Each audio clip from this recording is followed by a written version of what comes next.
আমার আজকের রেসিপি ফুলকপির চপ। এসেছে শীতের সিজন, বাজারে উঠেছে প্রচুর ফুলকপি।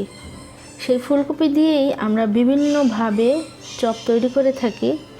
আমিও সেরকম একটা এক্সক্লুসিভ ফুলকপির চপ আপনাদের সাথে শেয়ার করব। আশা করছি আপনাদের কাছে রেসিপিটি ভালো লাগবে।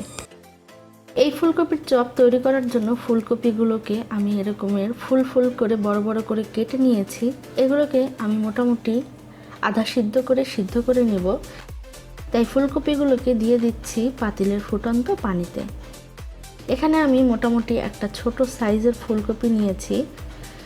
ফুলকপিগুলোকে দিয়ে সিদ্ধ করার জন্য দিয়ে দিচ্ছি সামান্য পরিমাণ লবণ দিয়ে ফুলকপিগুলোকে নেড়েচেড়ে একবার মিশিয়ে নিচ্ছি। এবারে এটাকে সিদ্ধ করে নিব 4 থেকে 5 মিনিটের জন্য। একদম তুলতুলা করে সিদ্ধ না করলেও হবে, মোটামুটি আধা সিদ্ধ করে নিতে হবে। প্রায় 4 থেকে 5 মিনিট পরে মোটামুটি আধা সিদ্ধ হয়ে গেলে ফুলকপিগুলোকে একটা স্ট্রেনার দিয়ে পানি ছেঁকে উঠিয়ে নিচ্ছি। ফিরে আসছি ফুলকপিগুলোকে হালকা ঠান্ডা করে নিয়ে। ফুলকপি সিদ্ধর সাথে আমি এখানে আরও নিয়েছি প্রায় 200 গ্রাম পরিমাণ নতুন আলু সিদ্ধ করে নিয়েছি, সেই সাথে 2টা সিদ্ধ ডিম। এই আলুগুলোকে প্রথমে একটা গ্রেটার দিয়ে এভাবে গ্রেট করে নিচ্ছি। চাইলে হাতে ম্যাশ করে বা ভর্তা করেও নেওয়া যেতে পারে, কিন্তু গ্রেটার দিয়ে এভাবে গ্রেট করে নিলে কাজটা অনেক ইজি হয় এবং ঝামেলাও কম হয়। সব সিদ্ধ করা আলুগুলোকে আমি গ্রেট করে নিচ্ছি। একইভাবে গ্রেট করে নিচ্ছি সিদ্ধ করা ফুলকপিগুলোকে। যেহেতু ফুলকপিগুলো মোটামুটি আধা সিদ্ধ করে নিয়েছি, তাই গ্রেট করতে খুব একটা কষ্ট হয় না। ফুলকপিগুলোকে গ্রেট করে নেওয়ার পরে সবশেষে গ্রেট করে নিচ্ছি সিদ্ধ করা ডিম।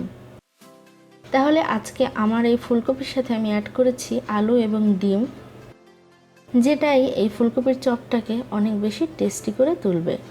এবারে একে একে অ্যাড করছি 1/4 কাপ পরিমাণ পেঁয়াজ বেরেস্তা, সেই সাথে 2 টেবিল চামচ পরিমাণ কাঁচামরিচ কুচি, 1 চা চামচ পরিমাণ গরম মশলার গুঁড়ো,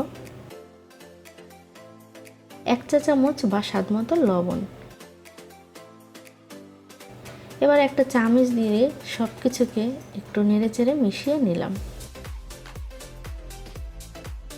সবশেষে অ্যাড করছি কিছু ধনিয়া পাতা কুচি। আবারও সব কিছুকে নেড়েচেড়ে মিশিয়ে নিচ্ছি।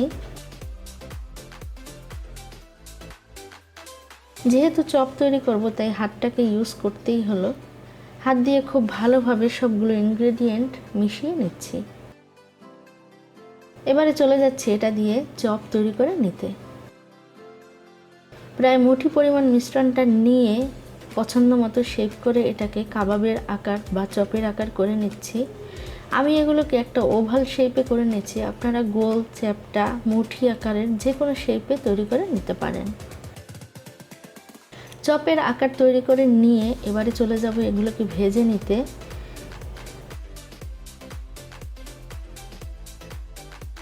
তৈরি করে নিচ্ছি একটা ব্যাটার। 2 টেবিল চামচ কর্নফ্লাওয়ারে সামান্য পরিমাণ পানি দিয়ে এটাকে গুলিয়ে নিচ্ছি। আর এখানে একটা ডিমের সাদা অংশটাকে আমি এই কর্নফ্লাওয়ারের মধ্যে অ্যাড করে নিব। ডিমের লাল অংশটা আমি দিচ্ছি না, কারণ এটা দিলে অনেক বেশি ফেনা উঠবে, এতে করে কাবাবগুলো বা চপগুলো ভেঙে যাওয়ার সম্ভাবনা থাকে। ডিমের সাদা অংশ কর্নফ্লাওয়ারের সাথে দিয়ে খুব ভালোভাবে বিট করে নিতে হবে। এবারে প্রত্যেকটা চপ আমি এই ব্যাটারে চুবিয়ে এরপরে ডুবো তেলে দিয়ে ভেজে নিব। আসলে ব্যাটার বিভিন্নভাবেই তৈরি করা যায়। এখানে চাইলে এটাকে ব্রেড ক্রাম্ব দিয়ে গড়িয়েও ভাজা যেত।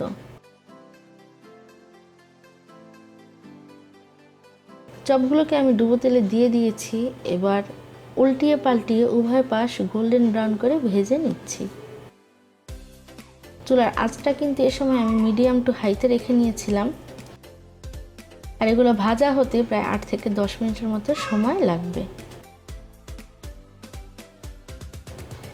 উভয় পাশ সোনালি বাদামি হয়ে গেলে এগুলোকে তেল ছেঁকে একটা টিস্যু দিয়ে প্লেটের উপরে রেখে নিচ্ছি। এভাবে করে আমি বাকি চপগুলো ভেজে নিচ্ছি। তৈরি হয়ে গেল কিন্তু খুবই মজাদার ফুলকপি আলু ডিমের চপ। এটা কি পরিমাণ টেস্টি এটা আপনারা তৈরি করে খেলেই বুঝবেন।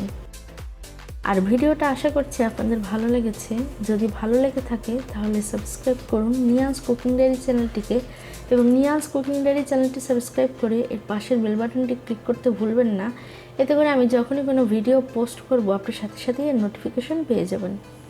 এই ফুলকপির কিন্তু আরও অনেক রেসিপি আমার চ্যানেলে দেয়া আছে, যেগুলোর লিঙ্ক এন্ড স্ক্রিন এবং ডিসক্রিপশন বক্সে দেওয়া থাকবে।